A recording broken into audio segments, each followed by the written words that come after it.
thế vào khanin rim chang kan ti la ya khanin hun kha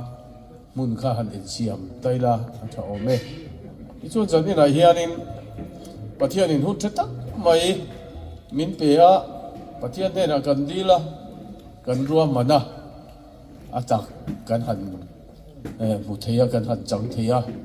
pathian ne na lom thu om sila heng ang hun te hi mitam takin man an cha ka man an du a an mang thei lowa har sat na le chung ko thil te po ni a sual awang te po ni theya ama ro chu ke ni hi jani la hian hetiang ang hun mang thei turin kan mi mal nu na te chung bua a te khotlang a te har sat na to lowa heng hun kan han mang thei hi I lo mang u pathian khong wai na ni a lom thu pathian ne na soila I chuan na kuma te hian tu nang hun hi kan mang thei ngem ti tu man kan thelowa zan ina hian am takin du takin lom takin open air pathian thu pon chona te pathian fak hola hun kan nei te mangila zan ina hian kan thom lo sia te helai mun atang hian BCM zone nuai program ro manin open air service kan nei do na kan thom min sia a kan o lo phe phau te min lo troi o ma min lo tel pui turin kan som sa cheu ni pathian ne na lom thu suin ito tayo lalpa kan pathian chung nung ber kan ti thei rual lo kan du si ni thei sira kan ti open air service hun chu zanila hian atak min hu tira min ti saka hun tha min peya kan lom le mai lom thu kan sila che lom thu soi chungin fa paiso krista mingin kan di la che amen kan program kha tu nu na hian ke hi a roi tu kha kan ni a chuanin mun thuma kan ti do na salem venga le zo noi muala chu tiang chuanin ke ni hi zalen dingin min siama roi tu min tia zanin na a roi tu hian en kim mai kha kuta oma a zai a hlatlan te po ni in ka thia chu ti ang chu ania thu cha soi te po ni a tong tai rol rot te po ni a kan dil ru a omangin aw rol te po ni mai thei khatiang ang kan zalen ani chu ti ang chu zalen takin kan roi tu ten hun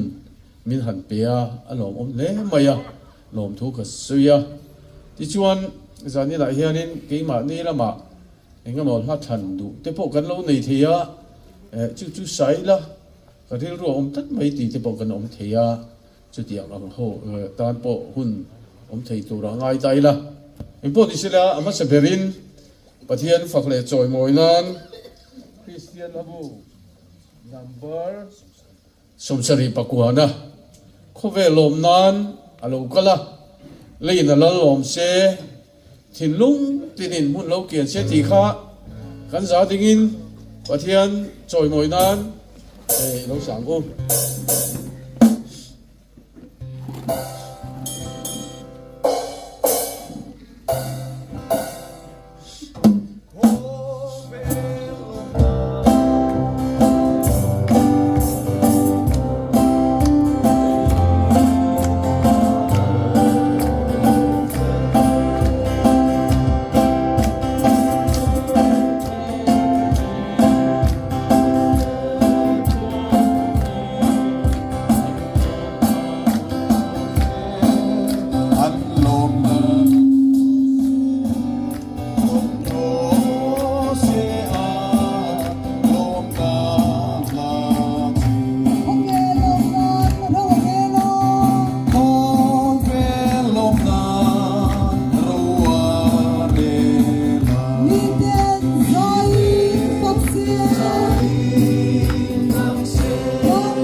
kina la kha pati ti kala thanga thangin omlo khuchuanin pathian tu tia ka han chera kan soi ve le kanga chumi nuwa chuanin la kan sale anga la than du nei kan om chuanin kan thang bokanga chu tiang chuan ei jani la yan no pangte thalai te nu le pa te helai buna kan local khom te hi alom om kho maya he kho ve la hian ti tur tam takhi oma a then thil danga kal te po anga ya ni zana khanin aizol kholai ve la kha ka va phang ve a katia motor hi tam em maya enga boti kha chulai ka ra chuan thalai te nu le pa te avalai duk te kholai phanga kerola pathian la hansa a ron phang te an obuka a thale mai a katia zanina po hian kan unau te kan thalai pui te po niang helai local theilo thil dang ti te pon amar chu helai kan lokala kan thil ti hi a thani etiang ti na thin lung pathian in min pe te hi alu emani ti kha kan han soi masadu a ti chuanin pathian thu mun niami kan chiaranga Ezekiel abung som thum le paruk chang som ni le paruk na thin lung thar ka peng chewa in chunga tharau thar ka dang in ti sa ata thin lung anga sak chu kala bowanga thin lung ti sa anga nem ka pe zo kang cheu thin lung thar ka pe ang chewa ti lai kha thin lung thar ka peng cheu ti lai ta kha ril ro oma khami thil kan thil ton mang khanin pathianin sualhian na min tho sak theya chu chuanin pathian kan phang le kan choi moi na turi min ti buai theiani sual hi a phi reng mai sia chu tiang kha ra chuan thin lung thar pathian phang le choi moi tu le pathian du zong ti tura thin lung thar kan nei hi a poi mo ka tia chu kan hat chiam chu chan po kha ni a Christmas hun pui kan mang do na pathian khoi nai in kan thleng tu ra ngai la chu ta po chuan kan thin lung akha eng ang thin lung pu in nge he Christmas kan buang ti lai akha ka soi thiam vak lo akha ania zanina po hen khalai kha kan hat ngai tu ho tan kan han du a chan chen tha ka Lucas yak bung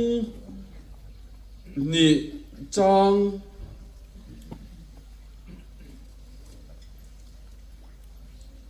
so ma khan chang so ma tang khan chiak tai la tin wang til ko chuan an ne na lau su ulang ngai ro u mitin ta tur chan chin tha long em ka ron thlen chiwani ngoina hian in tan da vedia khuwa chandam tu piang ta dal krista chu ti kan muwa elai thu te po hi kan siat thar le sim atan khanin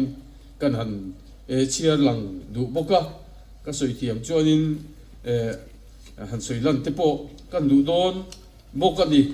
chu tiang ang chuanin zanin la hian hei hun kan han mang chou ve don ania lo ong khop maya tong tai na ne na min lo ngai thak sak te po kha kan han du a thin lung thar ti kha kan du ber kha nia kan thu pui tu te po ni ta sela tha nga thin lung thar ka peng cheu Ezekiel abung som thum le paruk chang som ni paruk ka khan kan bua Ezekiel abung som thum le paruk chang som paruk ka taka kan chiar chau khan lalpan Israel te an rama an omlaya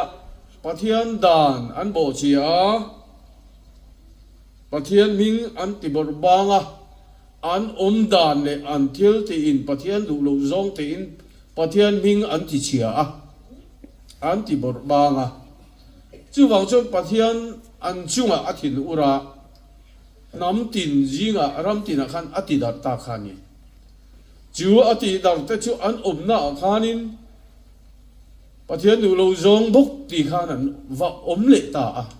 lalpa ming kha an ti chezuya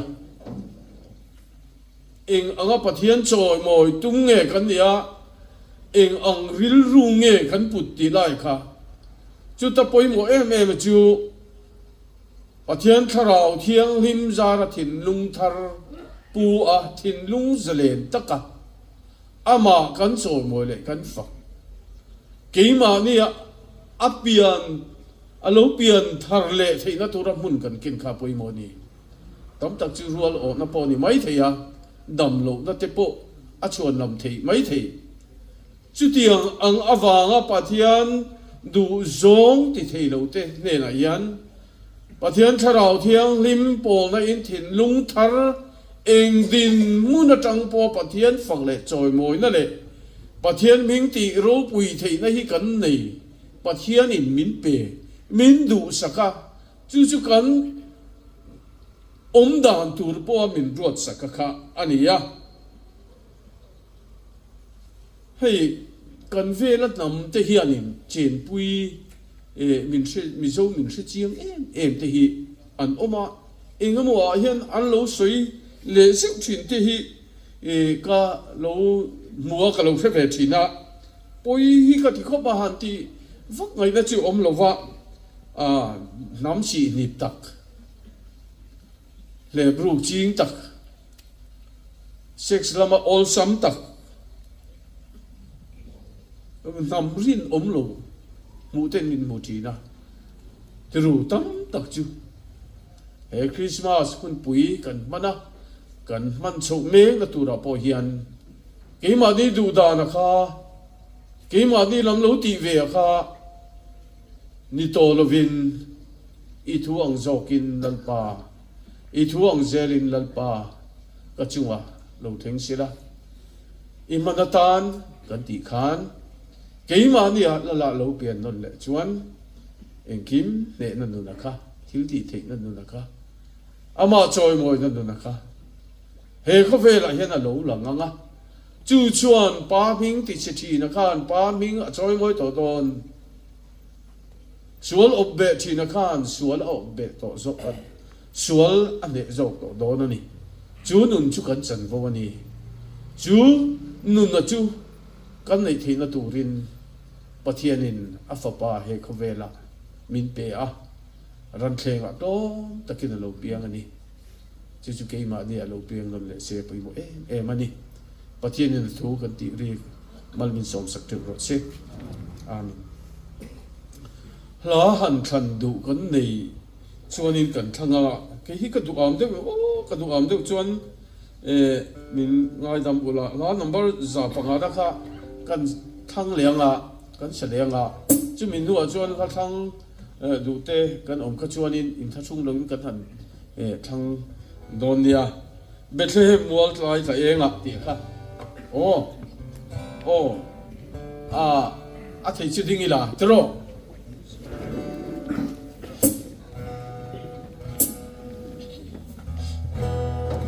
Bethlehem wal tlai ta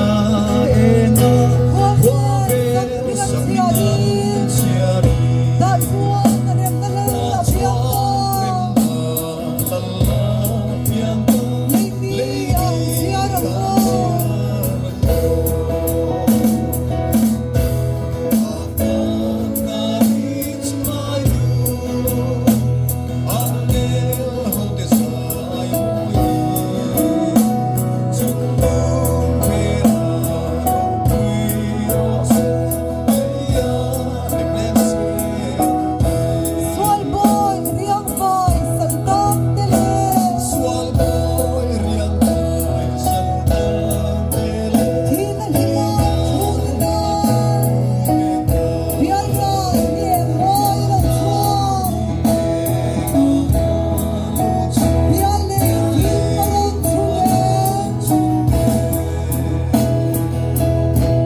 kan se le la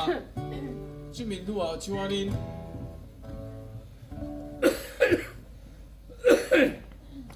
kan program long le sel tu te lanin trong trai ho na kan nei anga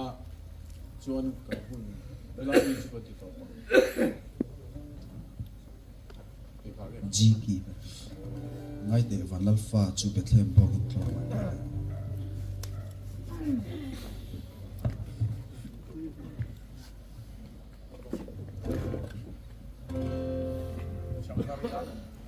ngay để van alpha chu Bethlehem bo in tlo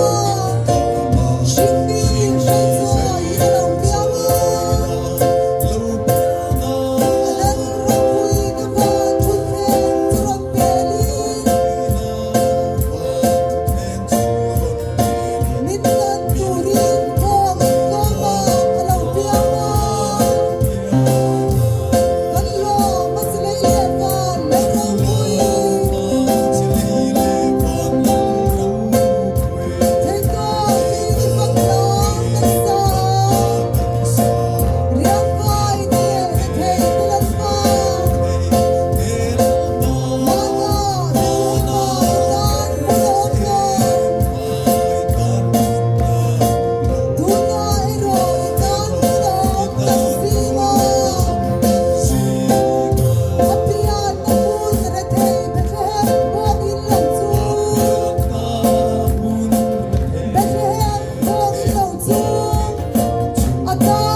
se thiam bula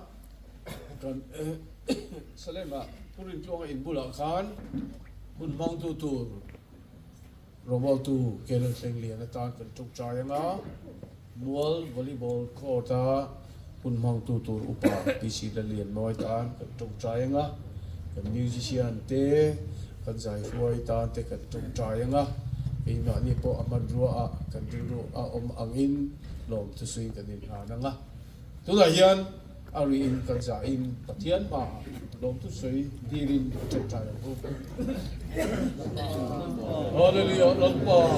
pathian ru ber riang fa Christian nabu number som kuana leya alopiang vanlal berachu angelin an choi moi lom la ro pui takin chungnung bera ro pui ro se le mishing tan rem no leng se an ti ti hla kha pathian choi moi na lu sa phutang wa thei kan dinganga dingrem sang lo khan amero chon kan thuk muna khan kan thumai don dia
kabuk chewa izena hian kan om na munte arem lova chuwang chuan hun rei kala lovanga zan in ka hun ani ti ka hiat khan ka thin lunga pathian thu alo langa chumi chu zena hian toite in kan ngai tu honga han soi ka tum don ani chanchin tha lukasiak bung khat a khan lali suwa pian tur thu soi ania lali suwa pian tur thu kha vantir ko te khan nula thiang lim marine na khan thil poimo tak tak apian do na thil poimo tak tak zain helam no rang kal khom tele kan thom ngai thatu te zong zong te ta na poimo tak tak pathum an soi kan ngai tu ho do ni apakhat na chuan chanchin thalu ka siak bung khat chang som mi le paria ta khan vantir ko khan nula thiang him he na khan chibai abuka chibai vo big lalpa ihne na om ti kha asoi masaberani zena hian helam ron kal khom zong zong tele kan thom khrepa zong zong te hi lalpa vo big te kan nia kan ne na pathian om tlatani ti hi kan sia tharle apoimo hlein ka sia Christian labu number zale somthum le palina chuan fak khlasiam tu chuan kan ne na om lo chang ni a omem voi khat ma min thamuan the lo zan isenga em voi khat ma tin faklaru pui tak alo phu chuaka zena hian kan ne na om tiam tlat tu la li suwa krista hi kan ne na om lo chang ani lewa chatuan thengin kan ne na om reng don ni ti hi thar le ila chuwang tak chuan he Christmas kan hua me ka hian ti sa le tharawa nasatakin kanin bua sei ni chumi kain bua sei lai chuan kan ne na lali suwa krista hi a om reng ani ti hi kan sia tharle appointment ka ria lalpa vo big te kan nia chuwang chuan vo big din mona ding te kan ni wangin zena hian kan zawain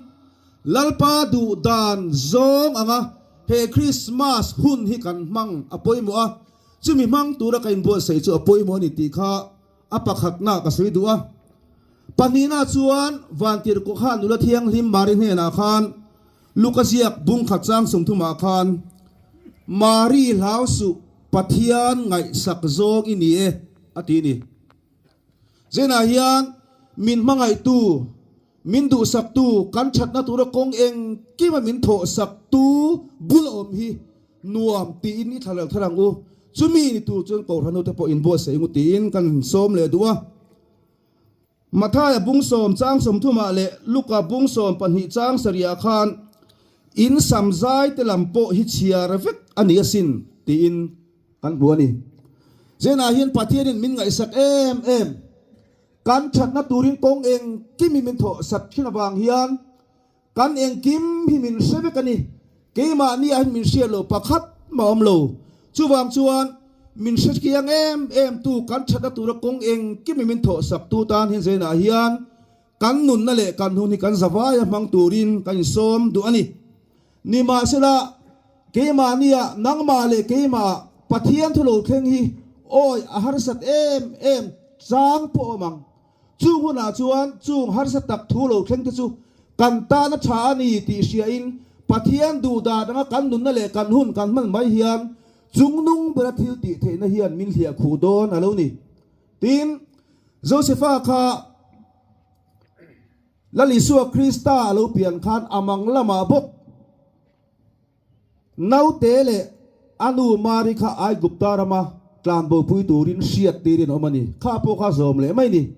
chuwang se na hian kan zawain kan thom lo pha zong zong te po hian chung nung bara hlia khu na nang le ke na kan san zel thina tur hian pathian thu kan oya an ne na kain tuklu hi poi moin ka sia he Christmas kan mana tura po hian ti tu sang ti sa le tharawa kain chop na se em ani heng te hi alo hlo tina คริสต์มาสโหลดลิงตักนังเล่เกนักันมันเทตูรินปะเทียนินเกมานี่เนี่ยถัวสุยฮิกันโอยกันซอมค่ะอปุยโมนิตินโกรันโนเตกันอินซาอันนี้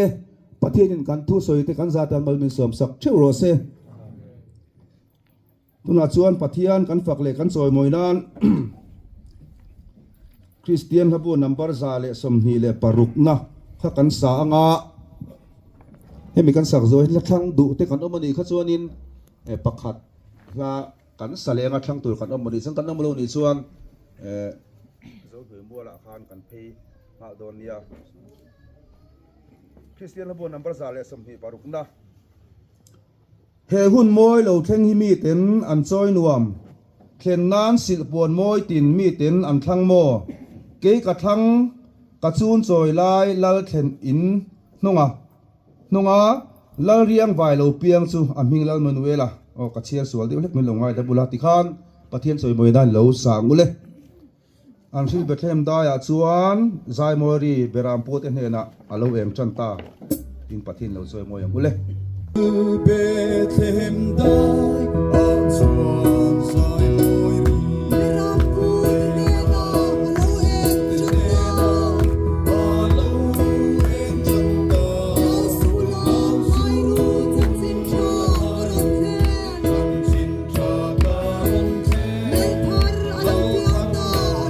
Hãy subscribe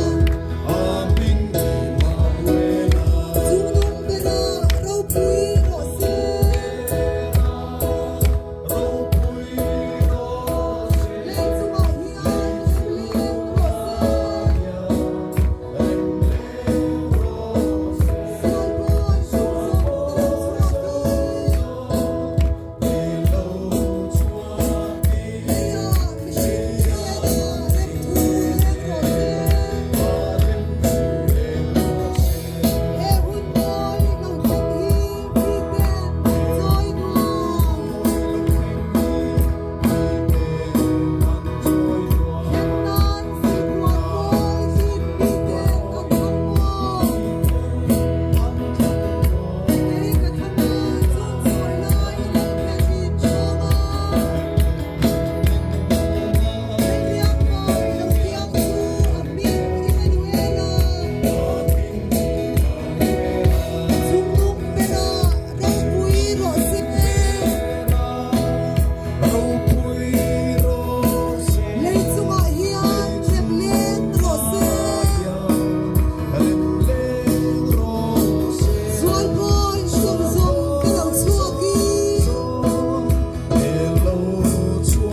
kênh Ghiền Mì Gõ để không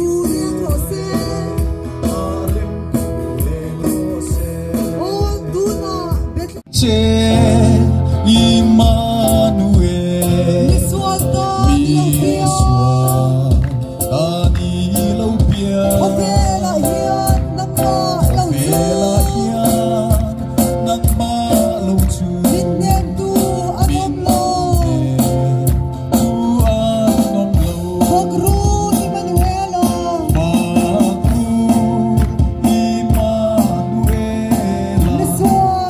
lỡ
hey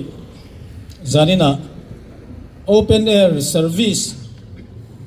nei thei tura pathian in hun thatak mai min an siam hi alom em ma prayer work te khotlanga chiat na mi thi te kan nei awangin kan mang thei talo kha ania open air service po hi kan nei thei angem o ti khan ko than committee chuan arela zaina hian chumi arel ang chuan helai muna ko than member te zan khovot nuaya ke mani taksa tuar huamin kan local khoma zanina ko than member local zong zong te nena lom thu kan soya chibai kan bu bok chewani hey atop bera hun min han pe ka soi tur kha min soi khalang tin ka ngai tu ka soi tur kha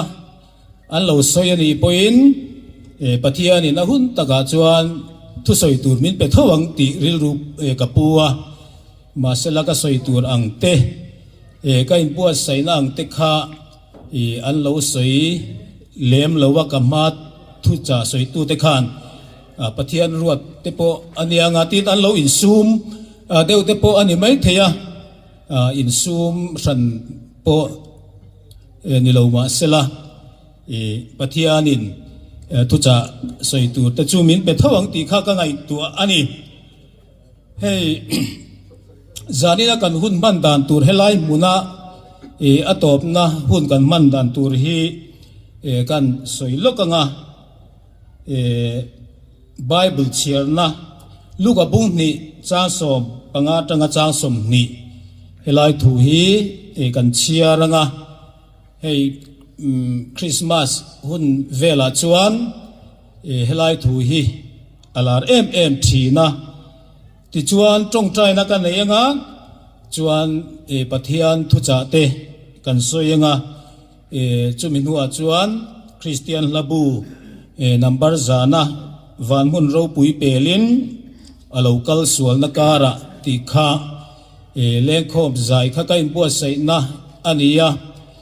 music te thawa kan sa thei tho tura ka ngaya ti chuan kan lam mup don nia alam thei te kan chuan ti chuan atop na hian malsom tong trai na bin tin turin kan ko san chairman upa alal du oma kha kan som anga tin refreshment kha dona kan man mo vak lo don nge ti tek karil ruwa oma hay an lain pe lova an in pe ni chuanin bil lo siat tir anga chutiang ang chuan hun man kan tum chodon ani pathian thu thiang lim kan lo ngai kha anga luka bung ni chang som pangana atang hian ilo ngai kha ang chang som ni zo hian ni china khan kan hun tan tu khan aron soi voi to tin heti hi ania van ti ro te chuan vana ankal san vele beram veng tu te chuan tu na bekhem khothengin kal ila lalpan thu min sil lo theng chu yanang an in tia ti chuan ankal thuaya marinen josephanen ran chope na thenga no sen mu nen chuan an mu tin an va mu chuan no sen chanchin thu vantir kowin asil kha an soi vela tin asia piang chuan beram veng tu te thu soi chu mak an ti hle mari ro chuan tu soi zong chu aril ruin angai tu avong renga tin beram veng tu da chuan vantir ko sil ang ngeya engkim an mua an siat awangin pathian choi moi le fak chung zelin an kir le ta a athu kan cher telal pan mal min som sak theu ro se amen ei zan la hianin kan thu puya kan lu mai hian Christmas hi enge a omzia ti akha soilok thain ka ria a Christmas ti chu kan tet lai tang point kan ria kan soya kan mang boka Christmas ti omzia chu Krista ruai ti na ti in pathian thu thiam te chuan an soi thi na he Christmas kan man chan po hi lal isua wang ani a pathianin khovel amangai em a chuti chuan afa pamal nei chun ape a ama chutu po aringa piang an bo ral lova chatua nanun na an nei jok na turin ti kha adia hei hi Christmas in ha na ani pathianin afa pamal nei chun min pe a ran thenga lo piang turin ran thenga alung hatin hei hi Christmas in ha na bul pui chu ani a mitam takin thil in pek nan te he Christmas hi an mang ani chu chu ke mani po hian kan practice le kan lo ti thin te po ani in alanga hei Christmas a chuan mitin mai hian kan thei ang tokin thil thar nei te kan dua chumi tur chuan thil sang sang kan thoka poisa te kan khola chen te chuan puk chop te po in an fa te thom no te an lei thin ani chutiang anga in bua sai chuan khovel thila po na satakin kan in bua saya zanina hian tharau lam thila ek angin nge kan in bua sai tia kha ke mani theu po hi kan in zo angaya ti chuan midang te ta na mal som na kan ni ve thena tur chuan mal som na kan chan thena turin pathianin afa pamal nei chun min pe a keini po hian midang ten mal som na an lo chana rathei pachia ten nuam taka him taka mas an lo man ve thena tur hian keini po hian kan nei hi kan pek chua ve a kan in sen kha angai ve ani thil pakatan soi bai mayanga chungte rathei tak ne na tang khan poisa min lo dila ka pe nge mo tin ka ngai tu a ini chu account na poisa te a uma ani chu a balance po nei lovin puk chopin Christmas kor kha installment a rule turin an la a chuan a thui man te kha anei lo le zel ani min lo tum sak ve te a min lo gp la atia ka ngai tu awang wanga kum danga po kalo tan pui thin ania te chena tina ril ru kha ka thilunga alo oma ma sela zan ina ka ti soi turte ka ngai tu a tlang chiat san thei kan ilo ani ti in adil ang chia khachu pelovin adil ai tam deu hlet akha ai ka na chuan ka thul sakta ani chutia ang chuan ei kan veng kan khotla nga po tar chak lote Christmas te lim taka alo man thena tura in seng so mi chung chia mi re thei te ta na an nei te sem chuak thin kan omani chu ke ni po hian Christmas kan man dan tur po ni ve in alanga hei re thei kan ni chuan fanga deuh tan phei chuan lungai na hapta alo ni mai thin ani tin Christmas si pathian dung lo bia te po hian an ngai poi mo em mak deuh ani Christmas si Hindu te Musalman te po in an ngai ro puya an ser ve ani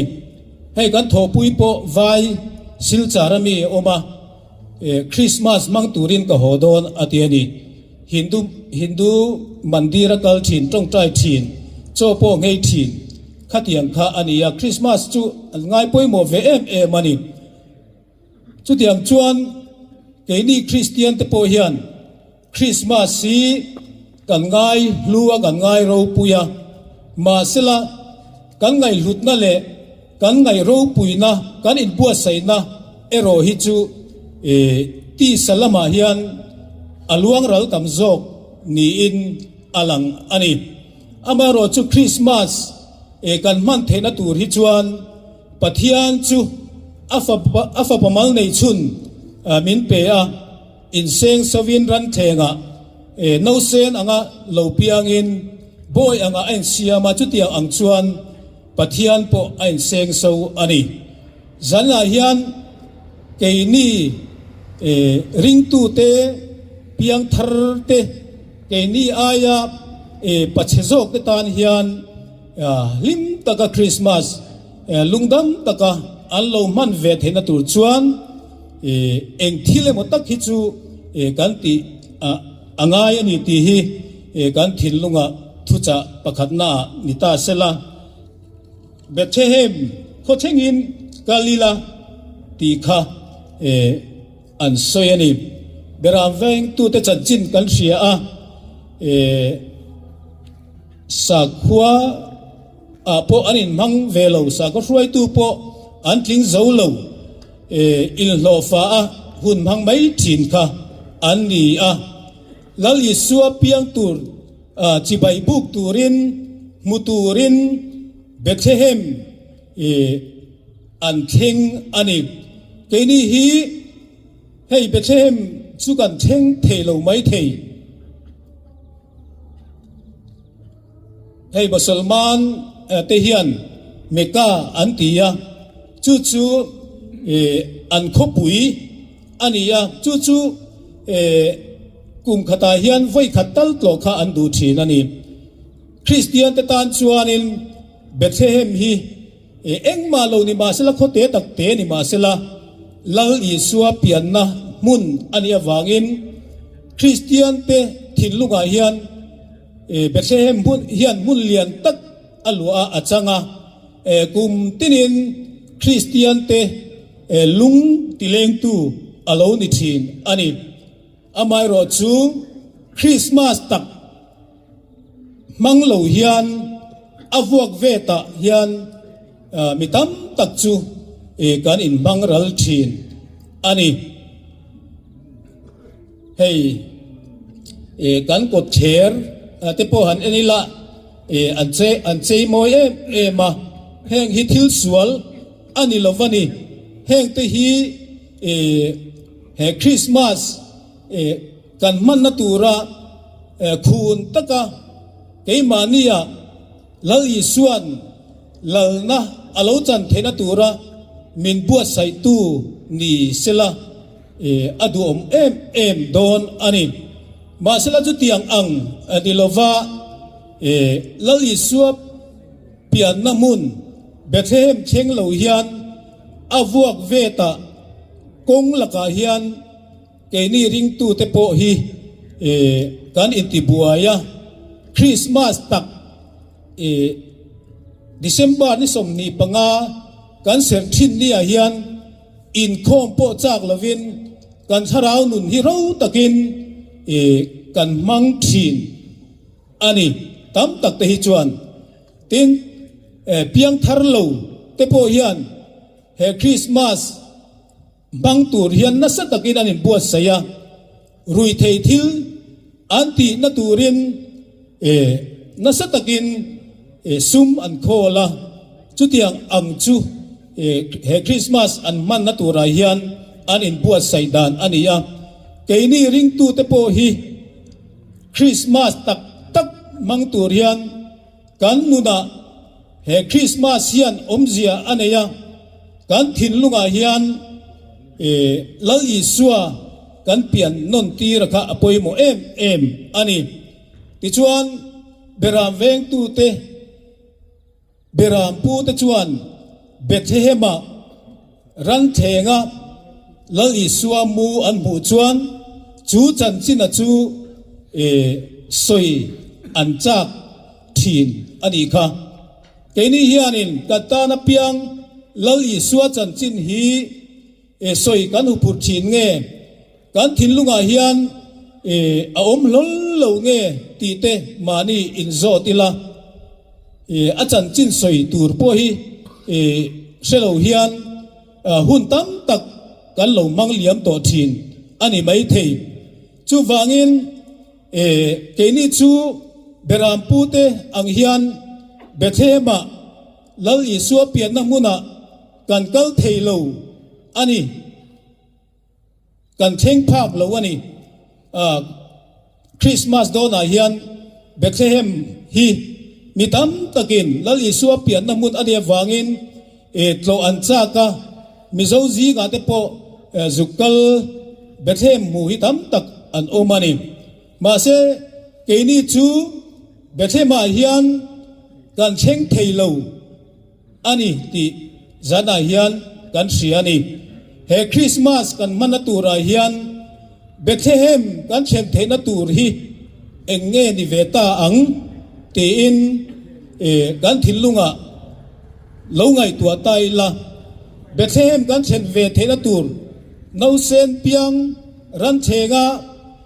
lali suamu lali suan aluang ha na mun Bethlehem theng tur chuan hei kan ma hian ko sanin program sang aron duang chua le dona zai khom te po Christmas pathian faka choi moi na te po zai khom abua sai le dona chunga chuan chu muna chuan lali suwa piang ahi rin na mitin tharawin kan mudon ani chumi lali suwa mu chu kan chak kan chak ve don hlim takin ko sanina zai khom na hun abua saya te hian kan zai khom don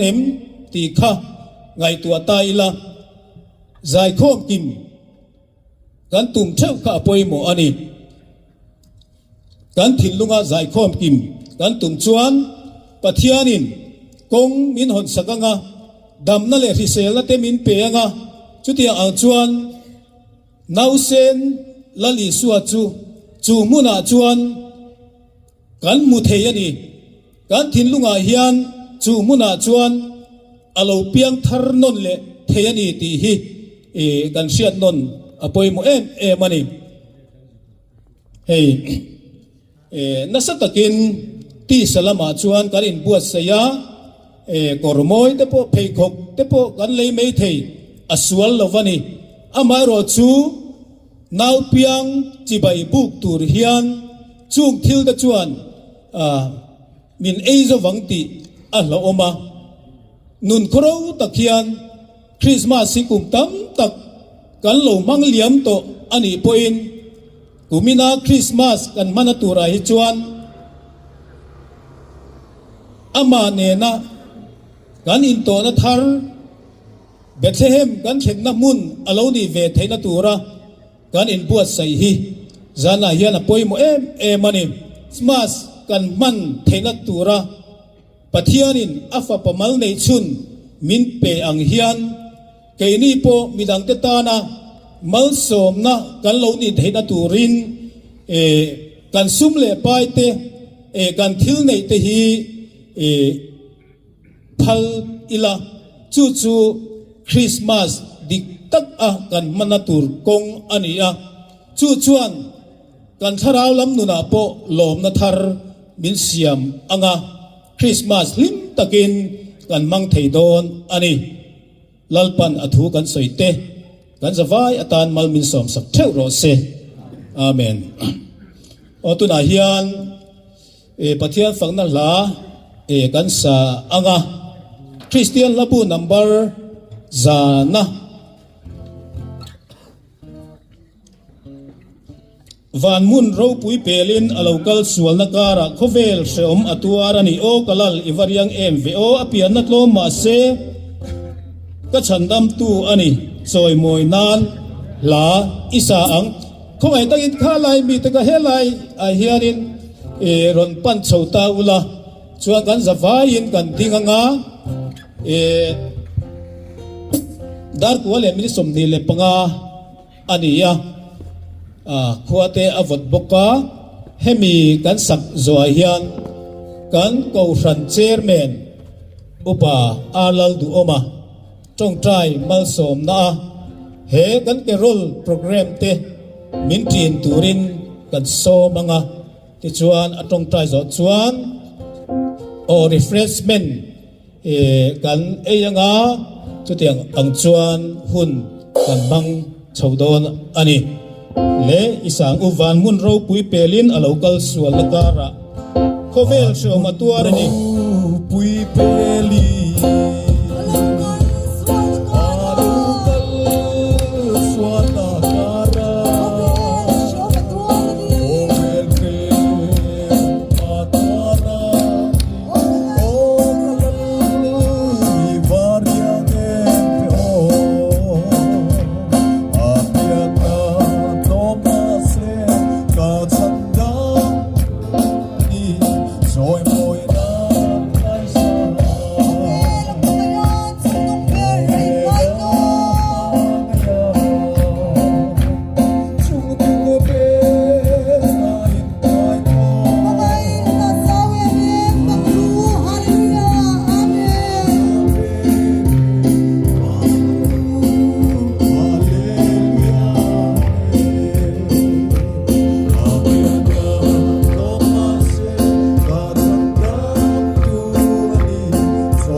so kan refreshment an la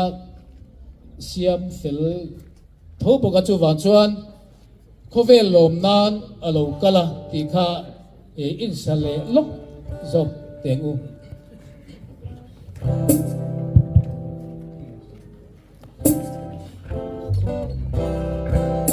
khovel lom nan alo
trong trời ngu zanina program poi mo tak mai le lutak le chatak mai kan man zong te hi etanga pathian ko ran ho le khotang ta na Christmas dik tak kan man the na tur alo ni nge na turin tuna hian kan lalpa Isu Krista khongai na te pa pathian min mangai na te tharau thiang lim pol dom tak chu a ko ran ho te ne na hian tuna le chatuan thengin lom zel ro se amen.